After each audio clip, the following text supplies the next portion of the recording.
चिल्ले की सर क्या हकीकत है? ये वाक़ई है या सिर्फ़ ये भी इनका जाली आमलों का ही सारी नहीं जी, गेम है? बिल्कुल है, इसमें 100% हकीकत है।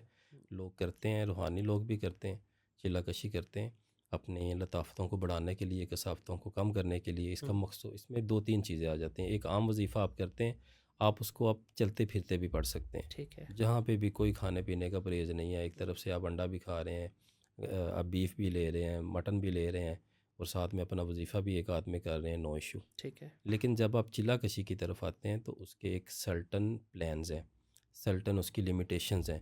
फॉर एग्ज़ाम्पल एक जगह, एक जाए नमाज़, बाज़ केसेस में एक लिबास, एक वक़्त, ठीक है। रोज़ाना आपने उस वक़्त बैठना है। कुछ शराइत होती है ना, हुँ, फिर उस अमल के दौरान आपने परहेज़ भी करना होता है ठीक बहुत है। सारे अमाल में कि इन दिनों में आपने गोश्त नहीं खाना, जानवर से निकली हुई कोई चीज़ नहीं खानी, जिसे हम बोलते हैं जलाली जमाली परहेज़। ठीक है। तो ये सर कुरान और सुन्नत से इसका हमें कोई मिलता है?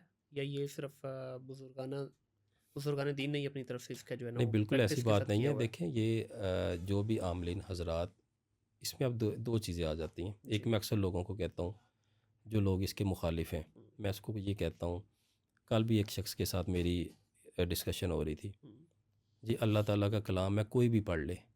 मैंने कहा जी बिल्कुल, मेरा भी यही यकीन है हुँ, कि कुरान पाक हरफ हरफ शिफा है, जो बेशक। मर्ज़ी पढ़े। हुँ, लेकिन जब आप चिल्ला कशी के हवाले से या कोई ख़ास वजीफ़ा करते हैं, उसके लिए इजाज़त ज़रूरी है। ठीक है। इजा मेरे पास एक शख्स आता है आज से हफ़्ता पहले, हुँ, उसके वालिद उसको लेके आते हैं। वो अच्छा ख़ासा जवान आदमी, 22-23 साल उसकी उम्र, सही। 22-23 साल, सिंपल वेरी, यानी कि पता चलता था कि एक पढ़ा लिखा बच्चा है, हुँ, स्टूडेंट लाइफ है और बड़ा नीट एंड क्लीन। ऐसी उंगली ऊपर करके कह रहा है, ये देखो, ये गया पापा, ये गया पापा, ये मुझे मार रहा है, ये मुझे मार रहा है, मुझे बचाएं, ये मुझे ऐसे हो गया, ऐसे हो गया, ये मुझे उल्टा करने लगा है। आके वो ऐसे खड़े हुए हैं हमारे ऑफिस के बाहर। तो उनके अब्बा जी ने कहा कि ये देखें, ये इनका मसला मसाइल है। मैंने पहला ही क्वेश्चन उससे पूछा, मैंने कहा भाई, बगैर इजाज़त के क्या पढ़ा है तुमने? अच्छा उसने कुछ पढ़ा हुआ था? मैंने कहा जी बगैर इजाज़त क्या पढ़ा है?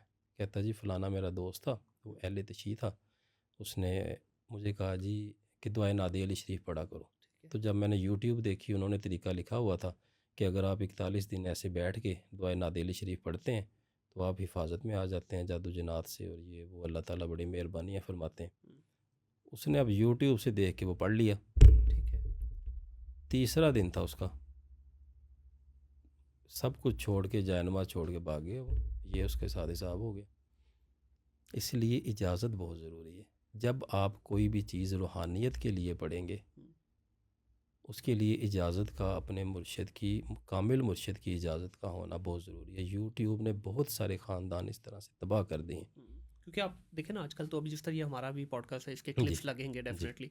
अब इस क्लिप में अगर कोई शख़्स सुन के आगे पढ़ना शुरू कर देता है, जी, तो डेफ़िनेटली वो उसके साथ डेफ़िनेटली, फिर उल्टा हो जाएगा ये। बिल्कुल ऐसे ही। तो आप ये कह रहे हैं कि ये पढ़ना नहीं चाहिए इस तरह से? पढ़ना बगैर इजाज़त के नहीं पढ़ना चाहिए। अब अगर अच्छा मैं इस आपको, जी। आपकी मैं बात काट रहा हूँ, अगर मैं आपकी पॉडकास्ट में कोई वज़ाइफ़ बताऊँगा, हुँ, तो उसकी आम इजाज़त होगी हुँ, हर किसी को कि भाई सही, जो मर्ज़ी इसको जैसे मर्ज़ी पढ़े, अल्लाह ताला इंशाल्लाह मेहरबानी फ़रमाएँगे। ठीक है। ये हमारे पास हमारे बुज़ुर्गों का दिया हुआ लाइसेंस है। हुँ,